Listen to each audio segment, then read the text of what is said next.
அனைவருக்கும் வணக்கம். இது நான் உங்கள் சிவா பால்ராஜ்.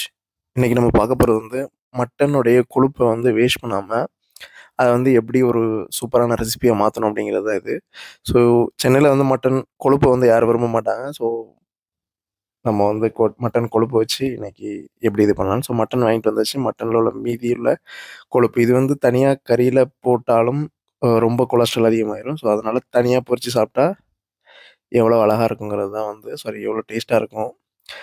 மொறு மொறுன்னு ஒரு டிஃப்ரெண்ட்டான டேஸ்ட். ஒண்ணுமே பெரிய ஐட்டம்லாம் இதுக்கு தேவைப்படாது. வெறும் மட்டனுடைய கொழுப்பு, கொஞ்சோண்டு உப்பு, அடுத்தது வெறும் சட்டியில எண்ணெய் கூட தேவைப்படாது. ஏன்னா கொழுப்புலருந்து அவ்வளோ எண்ணெய், நெய் உருகி, ஸோ நமக்கு தேவையானது மொறு மொறுன்னு வர்ற வரைக்கும் கொஞ்ச நேரம் வெயிட் பண்ணணும். ஸோ ஃபர்ஸ்ட்டு நமக்கு தேவையான சைஸில கட் பண்ணிக்கணும். அப்ப தான் நல்லா பாப்கார்ன் மாரி சூப்பரான இதுக்கு வரும். ஸோ இந்த ரெசிபிய யாருக்கும் ஷேர் பண்ணணும்னு அவசியம் இல்ல. ஸோ நார்மலா எங்க ஊர் சைடுல இதெல்லாம் பண்றது. ஸோ கிடா வெட்டுனா அதில கொழுப்பு தான் மேக்ஸிமம் அதிகமா இருக்கும். கறி அதை விட ஈக்குவலா கிடாவுடைய கொழுப்பு அதிகமா இருக்கும். ஸோ அந்த கொழுப்பு இப்படி ஒரு டேஸ்ட்டான ரெசிபிய எல்லாரும் குடுப்பாங்க. இந்த மட்டன் கொழுப்ப பொறுத்தவரைக்கும் சின்ன சின்ன துண்டா வெட்டிட்டு, ஸோ அதுக்கு நமக்கு ஏத்தாப்புல இது பண்ணணும். அதேமாரி மட்டன் கொழுப்பு ரொம்ப சுட சுட சாப்பிட்டா வாயில ஒட்டிக்கணும். குடல்லையும் ஒட்டிக்கணும். அதெல்லாம் கொஞ்சம் ஆற விட்டு நல்லா மொறு மொறுன்னு இருக்கிறப்போ சாப்பிடணும். இந்த மட்டன் கொழுப்பு ரொம்ப நாள் ஆயிடுச்சு இந்த வீடியோ ரெக்கார்ட் பண்ணி. ஸோ சென்னையில மட்டன் கொழுப்பு எனக்கு தெரிஞ்ச கடையில ஃப்ரீயா குடுப்பாங்க. ஏன்னா இங்க உள்ள யாருக்குமே மட்டன இப்படி ஒரு ரெசிபியா செய்ய தெரியாது. ஸோ 1 கிலோ மட்டன் வாங்குனா ஒரு 200, 300 கிராம் ஃப்ரீயாவே கிடைச்சிரும் எனக்கு. ஸோ அதனால ஏன் வேஸ்ட் பண்ணணும் அப்படின்ட்டு யூஸ் பண்ணிக்கலாம். அதுவும் டேஸ்ட்டான ரெசிபி பண்ண தெரிஞ்சதுனால நம்ம எப்படி அத நியூட்ரலைஸ் பண்ணணும், எப்படி ஒரு நல்ல டிஷ் பண்ணலாம் அப்படிங்கிறது தெரிஞ்சதுனால. ஸோ இங்க சென்னையிலயோ அல்லது ஒரு சிட்டிலயோ நெறைய விஷயங்கள் வேஸ்ட் பண்ணுவாங்க. ஸோ அந்த மாரி ஒரு விஷயத்துல நல்ல விஷயங்கள்ல ஒண்ணு இது. நம்ம அத யூஸ் பண்ணிக்கணும் அவ்வளோதான். எக்ஸாம்பிள் சொல்லப்போனா சென்னையில நண்டு அதிகம் சாப்பிட மாட்டாங்க. பட் நமக்கு நண்டுனா இது. ஏன்னா அத கிளீன் பண்ணி, அத ப்ராசஸ் பண்ணி முதல்ல ஒழுங்கா குழம்பு வைக்க தெரியணும். அல்லது ஒழுங்கா தொக்கு மாரி பண்ண தெரியணும். நெறைய பேருக்கு இங்க ஒரு டிஷ் எப்படி பண்ணணும்னு கூட தெரியாது. ஸோ அந்த மாரி இருக்கிற சிச்சுவேஷன்ல இது என்னுடைய ஃபேவரைட்ன்னு சொல்லிடலாம். ஏன்னா வருஷம் வருஷம் கிடா வெட்டுவோம். ஸோ அந்த கிடா வெட்டுறப்பலாம் இந்த கொழுப்பு ஒரு ஸ்பெஷல் டிஷ். ஸோ மட்டன பொறுத்தவரைக்கும் மட்டனுடைய கொம்புலேருந்து குழம்பு வரைக்கும் எல்லாம் வச்சுக்குவோம். ஸோ வெறும் பாத்திரம் தான். இந்த பாத்திரத்தில மட்டன கழுவிட்டு தேவையான அளவு உப்பு போட்டு இது பண்ணிட வேண்டியதுதான். ஸோ எதுக்கு கழுவணும் அப்படின்னா, எப்படியும் மட்டன் முடி அல்லது மண்ணு அதுமாரி நம்ம கட் பண்ணுறப்போ உள்ள இது இருக்கும். ஸோ ஒரு தடவ கழுவி எடுத்துக்கிட்டா எப்படியும் ஹீட் பண்ணுறப்போ அந்த ஈரல்லாம் போயிரும். நார்மலா இதுதான் பண்றது நாங்க. ஸோ ஒரு சிலர் கழுவாம போட்டுருவாங்க. ஸோ மண் இருந்ததுனாவோ அல்லது முடி இருந்ததுனாவோ கொஞ்சம் நல்லா இருக்காது. ஸோ அடுப்பு பத்த வச்சுட்டு, அடுப்பு பத்த வைக்கிறது ஒண்ணும் பெரிய விஷயம் கிடையாது. நெறைய பேர் சமையல் வீடியோல வச்சுட்டு அடுப்பு பத்த வைக்க சொல்லவே இல்லையான்னு சொல்லிருவாங்க. ஸோ ஃபர்ஸ்ட்டு அடுப்பு பத்த வச்சுட்டு, சட்டிய எடுத்து வச்சுட்டு, அதில அந்த கழுவுன கொழுப்ப போட்டுட்டு, நல்லா ஹீட் ஏறுற வரைக்கும் பண்ணிட்டோம்னா, நமக்கு தேவையான ரெசிபி ரெடி ஆயிரும். ஸோ இதில ஒரு சின்ன இது சொல்ல விரும்புறது என்னன்னா, மட்டன்ல மட்டும் கொம்புல இருந்து குழம்பு, அதாவது காலுக்கு கீழ இருக்கிற இது வரைக்கும் எங்க ஊர்ல சைடுல சாப்பிட்டுருவாங்க. எக்ஸாம்பிள் தலக்கறி, மூளை உள்ள இருக்கிற மூளைய எப்படி ஒரு ஸ்பெஷல் டிஷ் இருக்கு. அது டேஸ்ட்டா பண்ண தெரியாது இங்க நெறைய பேருக்கு.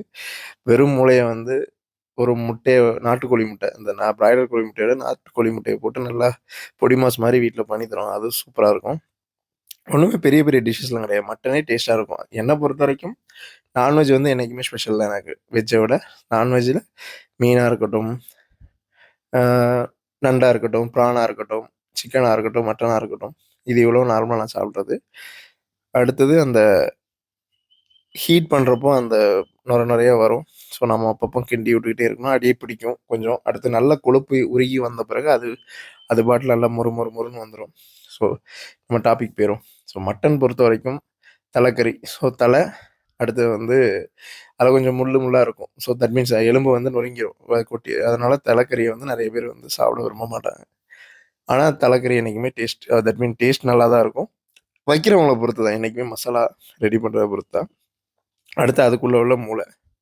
ஸோ அதுவும் நெறைய பேர் சென்னையில யாரும் சாப்பிட மாட்டாங்க. ஆனா நான் மூளைலாம் சாப்பிடுவேன். அந்த இது ரெடி பண்ற விதம் தான் வீட்ல. அடுத்தது கடையிலலாம் கேவலமா வச்சிருப்பாங்க. தயவு செஞ்சு நான் சொன்னேன் மட்டன் நல்லா இருக்குங்கிறதுக்காக ஃப்ரீசர்ல வச்சதையோ, அது கெட்டுப்போன மட்டனையோ சாப்பிட்டுட்டு எண்ணெய் திட்டக்கூடாது. ஸோ மட்டன் நல்லது. ஆனா நம்ம வீட்ல ஃப்ரெஷ்ஷா வாங்கி, உடனே செய்கிறது ரொம்ப ரொம்ப நல்லது. ஸோ இந்த மட்டன்லாம் வந்து உடனே வாங்கிட்டு வந்து உடனே நாங்கள் செஞ்சுருவோம். மேக்ஸிமம் ஃப்ரிட்ஜ்லேயோ இதுலேயோ வைக்க மாட்டோம். ஸோ வெட்டுறத பார்த்து தான் வாங்குவேன் நான் சென்னையிலேயே கூட. கொஞ்சம் தாம்பரத்தில் இருக்கனால எனக்கு கரெக்டாக கொஞ்சம் வெட்டி உடனே இப்போ இதுதான் வாங்குவேன். ஆல்ரெடி வெட்டி வச்சிருக்கிறது நம்ம 99% வாங்குறத அவாய்ட் பண்ணிடுவேன். ஸோ ஃபஸ்ட்டு டேஸ்ட் ஒரு நான்வெஜ்ஜில் வந்து அந்த எவ்வளோ ஃப்ரெஷ்னஸாக இருக்கோ அவ்வளோ டேஸ்ட் ஆட்டோமேட்டிக்காக கொடுத்துரும். அடுத்ததான் மசாலா ஜாமான்லாம். ஸோ அடுத்தது கொ மற்றது வந்து நிறையா முதுகெலும்பு இருக்குது கிடாயில. அடுத்தது மட்டனை பொறுத்த வரைக்கும் அடுத்தது கொழுப்புன்னு ஒரு பார்ட் இருக்குது. அதோடைய டேஸ்ட் யாருக்கும் தெரியாது. இது வந்து எவ்வளோ மட்டன்னா வந்து நேரே பீஸ்க்கு போயிடுவாங்க. இல்லை எலும்பு அது மூட்டெலும்பு நல்லி எலும்பு இந்த மாதிரி தான் பேசியிருப்பாங்க. ஸோ ஒரு நம்ம வேஸ்ட்டாக நினைக்கிற மட்டன் கொழுப்பு கூட இவ்வளோ டேஸ்ட்டாக இருக்கும். நான் எங்கள் ஊர் கல்யாண வீட்டிலலாம் சாப்பிட்ருக்கேன். மட்டனுடைய கொழுப்பு அவ்வளோ டேஸ்ட்டாக இருக்கும், மிதந்திருக்கும்.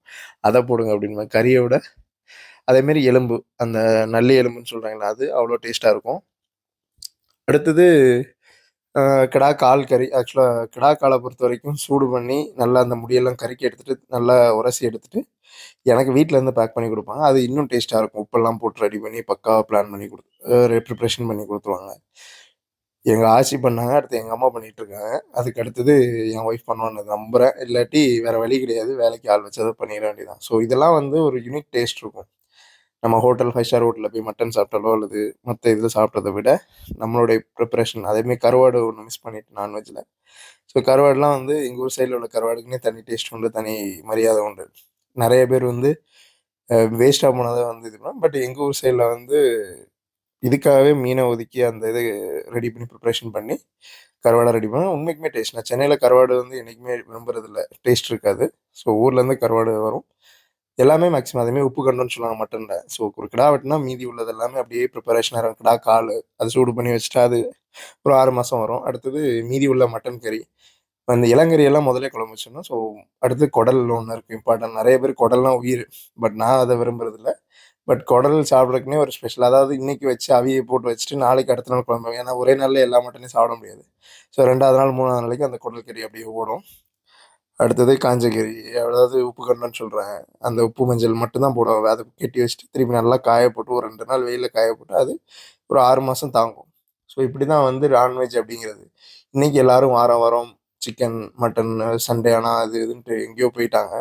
பட் அதிகபட்சம் நான்வெஜ் வாழ்க்கையில் அப்படின்னா மீன் எங்கள் ஊர் சைடில் அதிகபட்சம் முட்டை குழம்பு. அதுக்கடுத்து இந்த மட்டன் சிக்கன்லாம் வந்து ஏதாவது கோழி முடியாமல் கிடந்ததுன்னா அப்போ அந்த சிக்கன் நமக்கு கிடைக்குன்னு அர்த்தம். அது போக இடையில அப்பப்போ இந்த மற்ற ஐட்டம்லாம் கிடைக்கும். முயல் கறி, புறா அல்லது நிறையா இருக்குது. ஸோ கருவாலி, அதாவது காடைன்னு சொல்கிறாங்க இங்கே கிட்டத்தட்ட அது. ஆனால் கருவாலியோடைய கறி வந்து டேஸ்ட்டாக தான் இருக்கும். அது செய்கிறது முறைப்படி தான். இப்போ சென்னையில் நாத்தூர்லலாம் காடை எல்லாமே சாப்பிட்ருக்கேன். பட் ஆனால் டேஸ்ட் வந்து அந்த சின்ன வயசுலேருந்து சாப்பிட்ட டேஸ்ட் வந்து இன்னைக்கு கிடையாது. அதேமாரி இந்த மட்டன் கோலா மட்டன் கோலா உண்மைக்குமே சூப்பராக தான் இருக்கும். சென்னையில் அந்த அளவுக்கு கிடைக்காது. ஆனால் வீட்டிலேயே செஞ்சால் இன்னும் டேஸ்ட்டாக தான் இருந்தது. அந்த மாதிரி மட்டன்லேயே இவ்வளோ வெரைட்டிஸ் இருக்குது. தலையில் ஆரம்பித்து கால் வரைக்கும் நான் மேக்ஸிமம் எனக்கு தெரிஞ்சதெல்லாம் சொல்லிட்டேன். அதேமாரி சாப்ஸ் அப்படின்னு சொல்லுவாங்க. அதாவது மட்டனில் உள்ள கொஞ்சம் நல்லி, அதாவது எப்படி சொல்கிறது, சிக்கனில் உள்ள அந்த கால் பிடிச்சி சாப்பிட்ற மாதிரி இருக்குமே, அது லாலிபப் மாதிரி. அதேமாரி மட்டன்லேயும் உண்டு. ஸோ அது தனியாக ஸ்பெஷல் நான் சாப்பிட்ருக்கேன். ஒவ்வொருத்தங்கிட்டையும் ஒவ்வொரு டிஃப்ரெண்ட் டிஃப்ரெண்ட் வீட்டில் சாப்பிட்றப்போ ஒவ்வொரு ஸ்பெஷல் இருக்கும். நான்வெஜ் மட்டும் வெஜ்ஜில் நான் அதிகம் அவாய்ட் பண்ணிடுறேன். ஸோ நான்வெஜ்ஜில் வந்து அந்த டேஸ்ட் அப்படிங்கிறது வந்து செய்கிற கைப்பக்குவத்தை பொறுத்து தான். அதோடைய நம்ம எது டேஸ்ட்டுன்னு நினைக்கிறோமோ அதை விட டேஸ்ட்டாக செய்கிறதுக்கு ஆள் இருந்தால் போதும். மசாலா இன்க்ரீடியன்ஸை கரெக்டாக ஆட் பண்ண தெரிஞ்சால் போதும். எவ்வளோ பெரிய நான்வெஜ் அது. சென்னையில் நான் பார்த்த வரைக்கும் மஞ்சள் போட மாட்டாங்க கறி கழுவுறப்போ. நான் எங்கள் ஊர் சைடில் பார்க்குறப்போ அல்லது அதாவது கறி வாடை அல்லது இப்போ மீனோ நான்வெஜ் ஐட்டம் எது செஞ்சாலும் மஞ்சள் சேர்த்து கழுவிட்டு தான் திருப்பி பண்ணுவாங்க. அந்த மாதிரி ஒரு இது. ஸோ இங்கே கிட்டத்தட்ட நம்ம செஞ்சிட்ருக்க ரெசிபி தான். பாப்கார்ன் மாதிரி ரெடி ஆயிரும். நல்லா சுட சுட இருக்கும். ஸோ கொஞ்சம் கிண்டி விட்டு நல்லா இது பண்ணால் இன்னும் நல்லா முறுவலாயிரும். ஸோ உப்பு கொஞ்சம் பார்த்து போடுங்க. உப்பு அதிகமாக போட்டால் உப்பு இதாயிரும். கம்மியாக போட்டாலும் டேஸ்ட் இருக்காது. ஸோ அந்த கரெக்டான கைப்பக்குவம் தான் வந்து ஒரு சமையலுடைய ட்ரிக்கு. ஸோ அந்த ட்ரிக்கை வந்து நீங்கள் என்றைக்கும் தெரிஞ்சு வச்சுக்கிடுங்க. ஒரு 10 தடவை அல்லது ஒரு 2, 3 வருஷம் ட்ரை பண்ணால் மட்டும்தான் வரும். ஸோ நான்வெஜ் எடுத்த உடனே யாரும் நல்லா அழகாக சமைச்சிருக்க மாட்டாங்க. ஒரு 10, 15 தடவை தப்பு பண்ணி தான் அதில் இந்த உப்பு கரெக்டாக போடுறதுங்கிறது ஒரு பெரிய. ஸோ நான்வெஜ்ஜில் உள்ள முக்கியமான விஷயம் வந்து இதுதான் கரெக்டான டேஸ்ட் இருக்கும் அப்படின்னு சொல்லி கடையில் வந்து லாலிபப்பு அல்லது லெக் பீஸ் அப்படின்னு சொல்லி நினச்சிட்ருக்காங்க. நான் சின்ன வயசில் இருக்கிறப்போ வந்து அந்த சதை தான் அந்த சிக்கனுடைய லாலிபப் லெக் பீஸ்லாம் வந்து ரிபன் பண்ண மாட்டோம். சிக்கனில் சதை ஃபுல் சதையாக இருக்கும்ல, அதாவது நெஞ்சு பகுதியில் உள்ள கறி. ஸோ அதுதான் ரொம்ப டேஸ்ட்டாக இருக்கும்னு சொல்லி நாங்கள் நினச்சி சாப்பிட்ருப்போம். இன்றைக்கி உள்ள ஜென்ரேஷனுக்கு வந்து லெக் பீஸ் தான் டேஸ்ட்டு அல்லது சிக்கன் லாலிபப் தான் வந்து டேஸ்ட்டு அப்படிங்கிற மாதிரி இருக்கும். ஸோ நான்வெஜ்ஜில் எல்லாமே டேஸ்ட்டாக தான் இருக்கும். அது செய்கிறவங்கள பொறுத்தது தான். ஸோ நான்வெஜ்ஜில் ஏதாவது டவுட் இருந்ததுன்னா எனக்கு பிங் பண்ணுங்கள். எங்கெங்கே நல்ல நான்வெஜ் கிடைக்கும், எங்கே ஒரு நல்ல நான்வெஜ் செய்வாங்க கடையிலனாலும் சரி, இல்லை எங்கள் ஊர் கோயில் விசேஷம்லாம் இருக்கும். ஸோ எங்கெங்கே கல்யாண வீடு, எங்கே நல்ல சாப்பாடு போடுவாங்க, அதாவது எக்ஸாம்பிள் பாய் வீட்டு பிரியாணியை நாங்கள்லாம் இன்வைட் பண்ணலாம் நாங்கள் போவோங்கிற மாதிரி உங்களுக்கு ஏதாவது டவுட் இருந்ததுன்னா கமெண்ட் பண்ணுங்கள். ஸோ கண்டிப்பாக உங்களை வந்து ரீச் பண்ணுறேன். மேலும் ஏதாவது சந்தேகங்கள் இருந்தால் ஃப்யூச்சரில் என்ன மாதிரி வீடியோ போடணும்னு சொல்லி உங்களுக்கு சஜஷன் இருந்தால், இல்லை இந்த வீடியோ கேவலமாக இருந்தாலும் கமெண்ட்டில் சொல்லலாம். ஸோ இந்த கொழுப்பு வந்து அவ்வளோ உருகியிருக்கு, இந்த கடாவுடைய கொழுப்பு உருக்குனதெல்லாம் கிடச்சிது. ஸோ அது வந்து முறுமுறுன்னு ஒரு டிஷ்ஷு கொடுத்துட்டு ப்ளஸ் அந்த கொழுப்பு வந்து நம்ம ரியூஸ் பண்ணிக்கலாம். ஸோ இதுவரை இந்த வீடியோ பார்த்துட்டிங்கன்னா பெரிய விஷயம். கண்டிப்பாக லைக் பண்ணியிருப்பீங்கன்னு நினைக்கிறேன். நன்றி, வணக்கம்.